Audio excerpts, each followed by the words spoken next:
We're living in the most momentous and dangerous of times. I do not need to describe the grave nature of the threats that we face or the devastating consequences that we will have to endure if those threats would come to pass, because the question is no longer whether Europe's security is threatened in a very real way or whether Europe should shoulder more of its responsibility for its own security. In truth, we have long known the answers to those questions.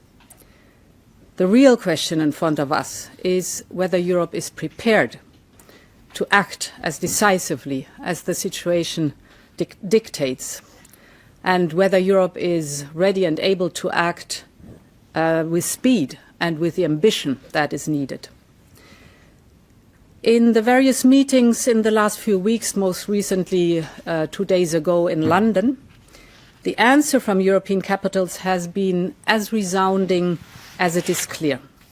We are in an era of rearmament, and Europe is ready to massively boost its defence spending, both to respond to the short-term urgency to act and to support Ukraine, but also to address the long-term need to take on more responsibility for our own European security.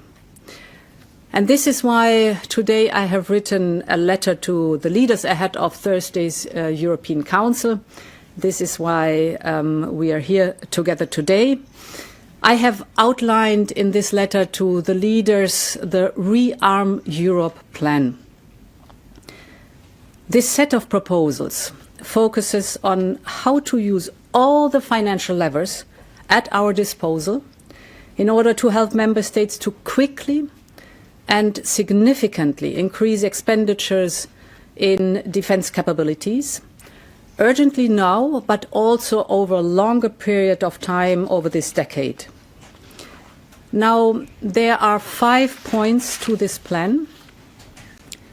The first part of this ReArm Europe plan is to unleash the use of public funding in defence on the national level. Member states are ready to invest more in their own security if they have the fiscal space, so we must enable them to do so. And this is why we will propose to activate the national escape clause of the Stability and Growth Pact. This will allow member states to significantly increase their defence expenditures without triggering the excessive deficit procedure. So if member states would increase their defence spending by 1.5% of GDP on average, this could create fiscal space of close to 650 billion euros over a period of 4 years.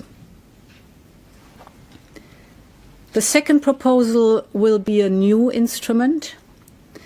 It will provide 150 billion euros of loans to member states for defence investment.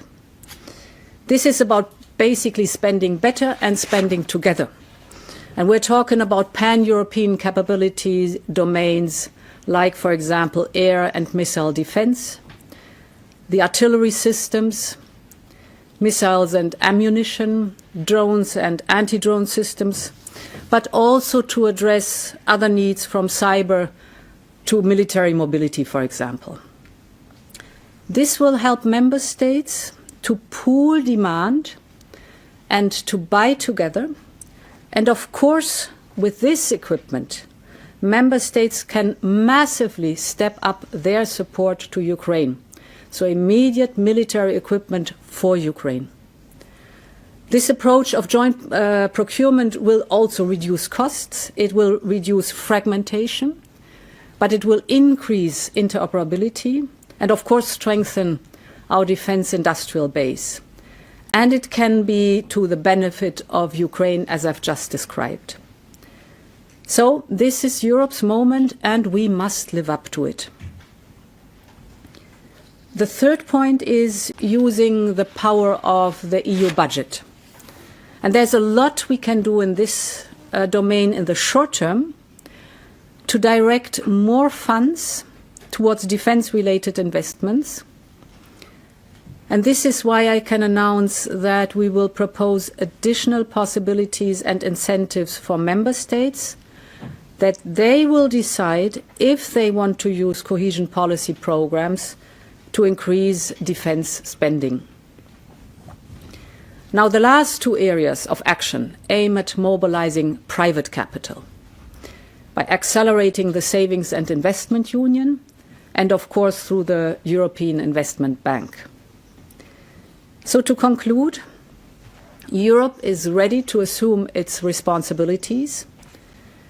ReArm Europe could mobilize close to 800 billion euros of defense expenditures for a safe and resilient Europe. We will, of course, continue working closely with our partners in NATO. This is a moment for Europe, and we are ready to step up. Thank you very much. Thank you. No questions today. No questions today. There will be later on possibilities at the latest at the European Council at the press conference. So no questions.